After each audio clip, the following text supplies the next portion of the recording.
Welcome to the ANEW Insight Podcast, empowering and inspiring your journey to optimal health. Hosted by Dr. Supatra Tovar, clinical psychologist, registered dietitian, fitness expert, and author of Deprogram Diet Culture. Rethink your relationship with food, heal your mind, and live a diet-free life. I follow my guests' journey to optimal health, providing you with the keys to unlock your own wellness path. Tune in and evolve with us. Hello and welcome to the ANEW Insight Podcast. I am Dr. Supatra Tovar, and I am honored to have plant-based facilitator Guy Borgford with us today. Guy, thank you so much for joining us. Oh, thank you so much for having me, Supatra. It's a pleasure. Yay. I am so excited to pick your brain, but I'm going to read a little bit about Guy for our listeners. So just hang on for a second while I read about you. Guy Borgford is a visionary leader and advocate for plant-based healing and holistic wellness. As a key figure at Casa de Flujo, he dedicates his work to guiding individuals and communities in exploring the transformative power of plant medicines. With decades of experience in marketing, business development, and creating impactful partnerships, Guy seamlessly blends his professional expertise with a passion for promoting natural healing modalities. His work at Casa de Flujo focuses on providing safe, educational, and inspiring environments for people to connect with the healing properties of nature. Guy, thank you so much for joining us. Thank you again, Supatra. It's a pleasure. So, I want to know a little bit about your background. You came from the business world. You came from marketing, business development. What led you on the path to where you are right now? If you could inform our listeners. Sure. Yeah, happy to. I first started working with psychedelics when I was quite young. I was in my teens, although it wasn't intentional work. I used it more as an escape and as a means of fitting in with a peer group of which I didn't really feel like I belonged. So it was kind of more of a survival mechanism, a means of personal development and growth. Fast forward a few decades, and I was in my very early 50s when I started meditating. After 3 months of meditation, I had a shift in awareness that I later learned was a classic Kundalini awakening. That shift led me into exploring plant medicine intentionally, and I started with ayahuasca, and ayahuasca led me to wanting to work with these tools in a way that I could help other people, as well as continue on my own journey of healing and growth and expansion and understanding.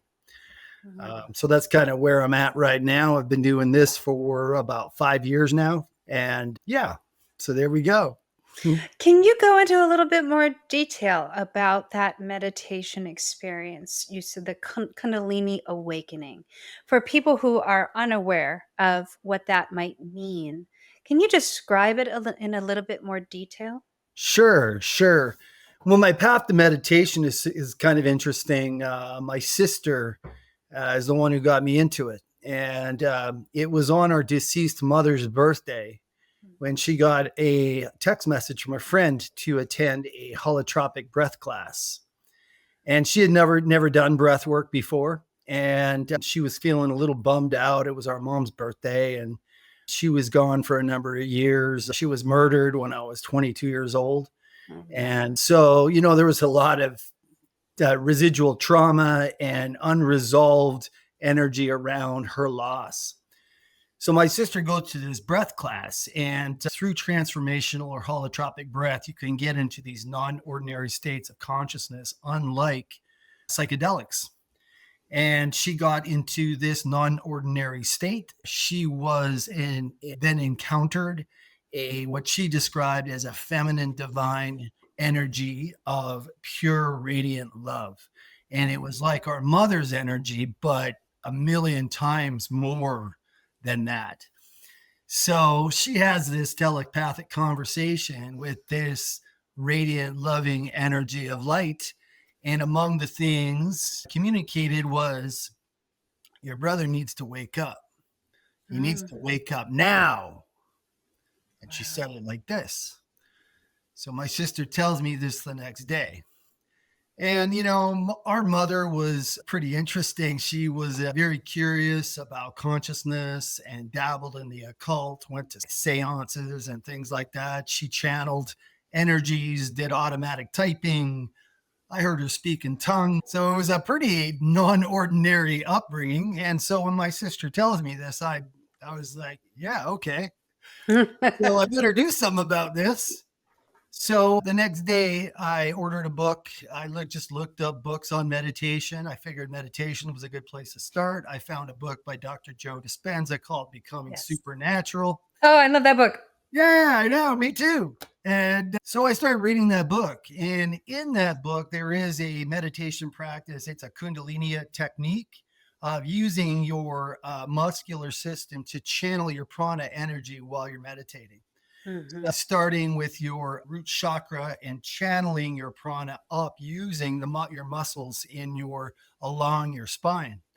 And I believe this was probably what contributed to this transformation, this first step in this transformation process. I Within a week, I just started, deleting apps on my phone. All of a sudden, I didn't care about the things that I used to really care about, things like money, partying, sex. I was living a pretty fast, fun lifestyle. And all of a sudden, I really started just going within more and less interested in these things that were just entertaining my monkey mind. Mm. So after about 3 months, I had this just big shift where all of a sudden I always say I must have looked like, you remember Moonies, that cult where they were in Yes. robes and they carried around the flowers and their eyes all glazed over. I bet I looked like that. I remember walking down the street, walking my dogs and waving at all my neighbors. Hello, good morning. Just in love with everything. But with that, I didn't care about my work anymore. And it was really challenging. I had a pretty high pressure job in consulting and I was in business development. And I had numbers to hit and it was a real challenging time. I ended up losing my job, i.e., getting fired because I really didn't care about their quarterly numbers or anything else. I knew that there was something much more important that I needed to address. And Mm. that's not to say that the work they were doing wasn't important because everything's important for some people. It just wasn't aligned with where I was at. So through that process, that's where plant medicine came in and I started working with it. And that's where these kind of additional epiphanies and insights started coming through. And then I continued with my meditation practice and really ramped that up to the point where, meditation is my favorite thing in the world. And it's something Mm. I do every day. And it's something I do in all different environments and different types of meditation. But it is a very powerful tool of connecting with this kind of higher energy that we all are, and that most of us have forgotten what we Mm. are. And that is that we are divine beings of light. Mm-hmm. So, Yes.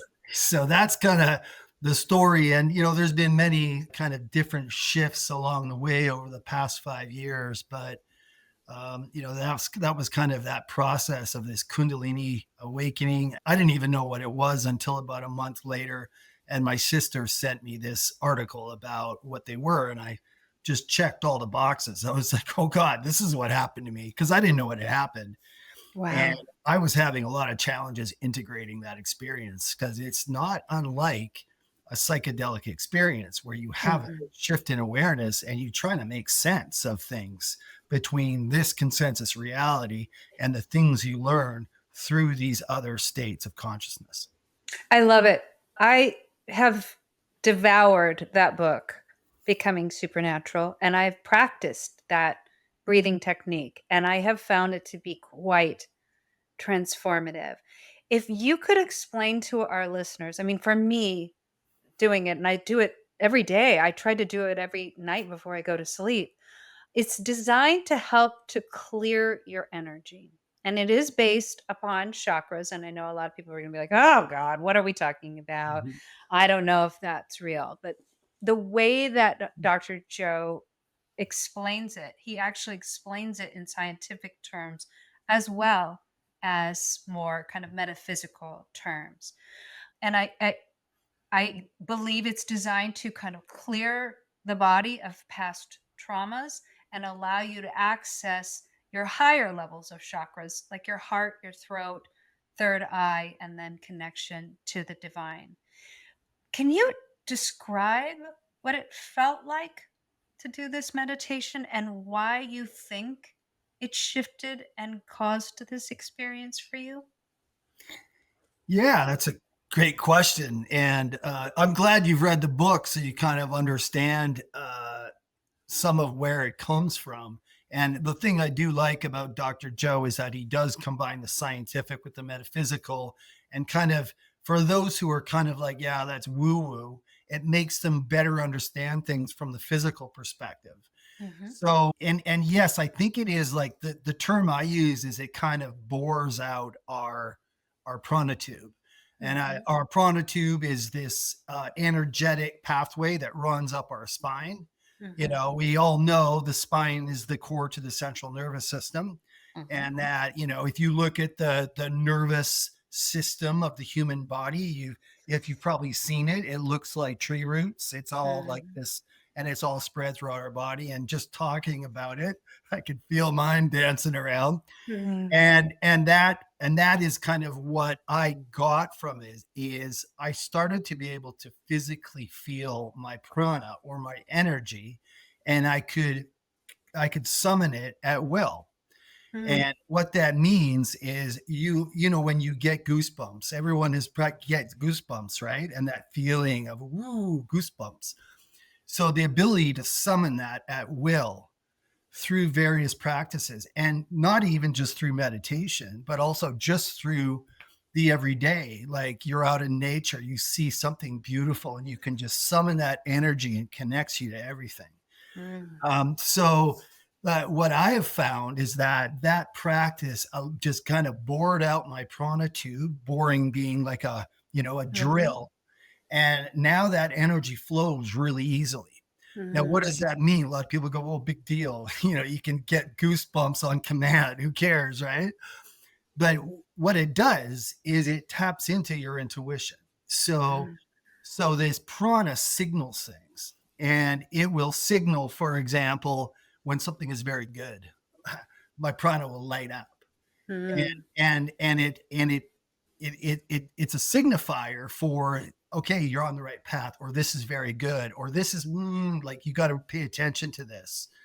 And so it kind of taps into the things that are beyond this thinking mind and gives us another means of communicating with the world around us through our Mhm. energetic being. Yes.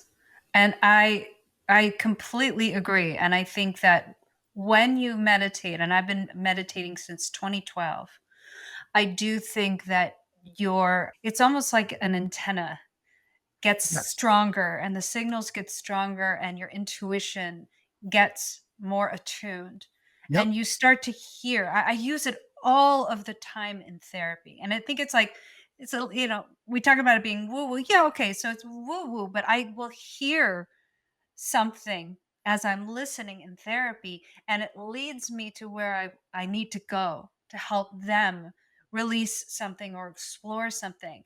And I just allow it. And I think that that's really profound because I'll see it on my client's face like, oh, that, yes, like you'll see a light bulb going off, and it's because of this intuition. I really do believe that it is tapping into this like greater level of consciousness. Absolutely. And I think if more people were to be able to understand that on a scientific level, they would be able to adapt it and understand it and even incorporate it better. Everybody knows that they've got the little voice. Everybody knows. Oh, And yeah. people know when they don't listen to that voice, usually something not pleasant will happen. But when they do listen to that voice, things seem to flow for them. And so that's, very mystical, very strange to people. But when it's couched in the term of energy, and an energy, like field, people can understand that better. And when it's explained that we all have this energy coursing through us, especially coming up through our spinal cord, also known as the prana too, that helps people understand on an energetic level why we are all connected. And especially if you delve even into some quantum physics, which is still like I don't even have like a firm grasp on that, but you really realize that we exist as particles, but we also exist as energy. And that is really important to grasp and understand how we're connected to people energetically. So I am really curious if you can, and I think when people hear psychedelics, they're like, oh, woo woo too, or they harken back to the 70s, when people are on these acid trips and things like that. I really want to explore plant-based medicine. We're talking about medicine. We're not talking about recreational party drugs. And I am a huge proponent of plants as medicine in general. The food that we eat, it is vital for us to understand that it is directly, it is directly influencing our health for the poor or for the better. And our choices determine our health when it comes to plants. So plants have incredible healing properties just in general for our health.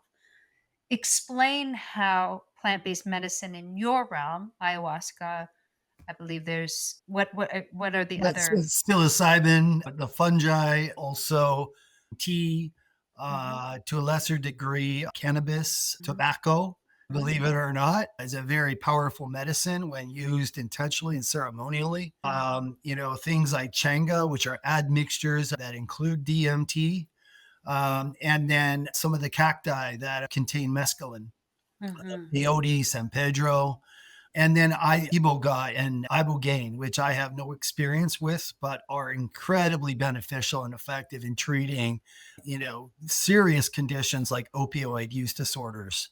So mhm, they all have, different effects and different ways of working with us. mhm. But so it's all over the map. Where do you want to start? Well, start with what you know best. How about that? Okay. Okay, yeah. So probably I know psilocybin best. I've Mhm, got about 300 hours plus of training working with sacred mushrooms. I'm a minister in a mushroom church and also called Sanctuary with a P in front of the S. And mhm, I also have specialized training in end of life, working with mushrooms and helping people with end of life anxiety and depression mhm, using psilocybin. Psilocybin is a pretty gentle medicine. It's a good starter in working with entheogens. Entheogens, by the way, is another term for psychedelics. Psychedelics meaning mind manifesting, and mhm, entheogens meaning kind of more God manifesting and connecting with the divine. I prefer the latter term because that's kind of how I look at these tools. They are tools of consciousness that help us better understand our truth. mhm, Working with mushrooms, there's a lots of different ways to get started. A lot of people start with microdosing, which has become incredibly popular. People using microdosing for various conditions or just improving their focus, helping them with things like depression, anxiety, substance use disorders. mhm, Things like ADD, ADHD, mhm, mushrooms are great in small doses, are very good focus medicine.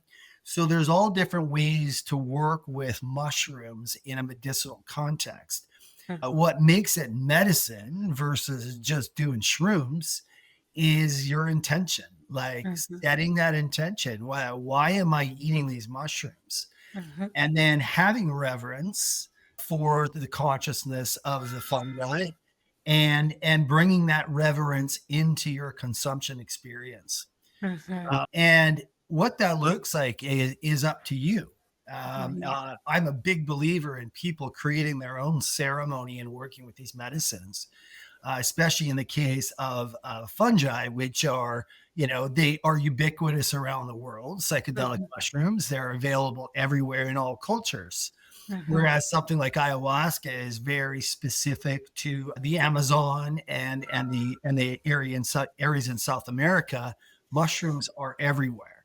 And Mhm. so for us to own our ceremony and own how we connect with this mushroom is like what's something I always coach people on, to make it their own and Mhm. develop a relationship with the fungus and use it in ways what they tap into their own healer and tap into Mhm. their hearts and really kind of connect with the fungus that way. Mhm. And you probably see it in your practice where, and I'm sure you and I have had some good conversation to date, and I know that Mhm. your ideal state is where your clients are off and they're doing their own thing and they don't Mhm. need you anymore, right? I mean, Mhm. it's kind of a paradox, but it's always my goal is where people go off and they develop their own practice and they take their health and their wellness and their spirituality and everything in their own hands. Yes. Yeah, it's a beautiful thing. So I want to get into how these plant-based medicines actually work, but I think we're going to have to save that for the second half of this podcast.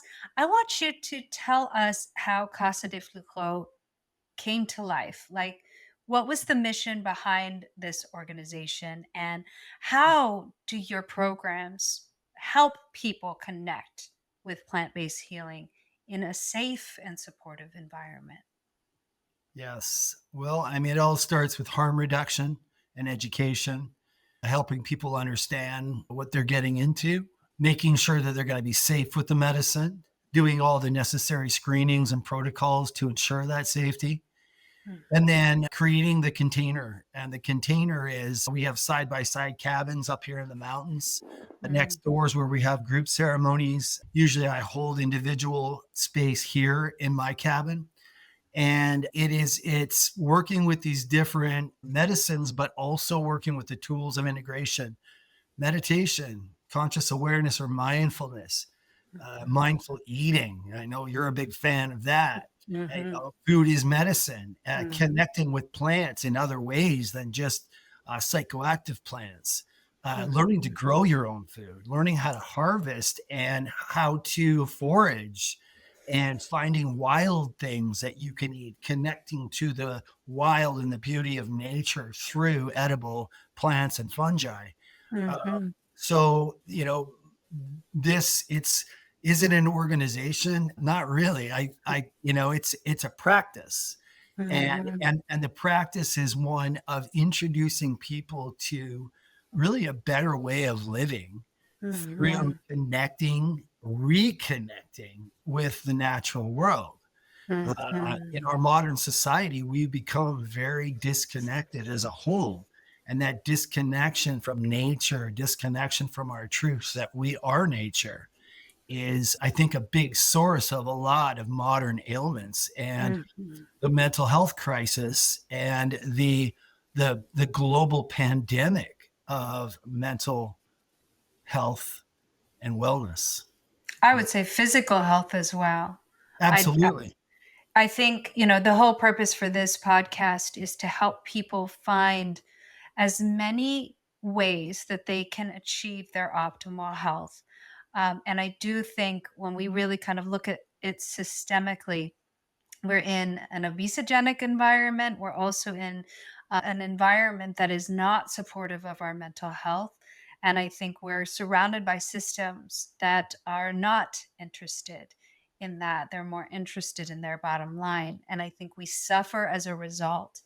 And so helping people return to themselves naturally is, I think, one of my greatest missions, because I think the answer doesn't lie outside, except for outside connecting to nature. The answer lies in really truly connecting with yourself and having your spirit guide you toward your own path to healing. So it sounds like this is something that you do. And when we get into the second half of this podcast, I want you to, as much as you can, without revealing anybody's personal story, tell us, or take us through how this is changing people's lives. What are you seeing them come in with? What are you seeing them leave with? But we're going to wait for the second half of the podcast For to sure, for really sure. delve into that. Yeah, I can certainly share some of my own experiences, which are, in my opinion, pretty profound. I'm a Yes. completely different person than I was 5 years ago. Yes, and I will say for me, meditation, no, I haven't really delved into psychedelics at all. Dabbled, well, younger years and all of that stuff, but meditation I think has been absolutely transformative for me, and in really kind of shedding away, I think, external social conditioning and really helping me to learn how to truly tune into myself and listen to myself. So, we're going to get into that more. Everyone, you've got to come back for the second half of this amazing episode. We're really delving into, I think, areas that are not as widely covered as I think should be, because I think our own paths to healing can involve many different modalities. So tune in next time for the second half of this amazing episode with wonderful plant-based facilitator Guy Borgford. Thanks, Guy. Thank you so much. Thanks for tuning into the ANEW Insight Podcast. Please remember, the contents shared on this podcast is for entertainment purposes only and does not constitute medical advice. You can find us anywhere podcasts are streaming, on YouTube at my.anew.insight and at anew-insight.com under the ANEW Insight Podcast tab. And follow us on our socials at my.anew.insight on Facebook, Instagram, TikTok, and Threads for more updates. Tune in next time and evolve with us.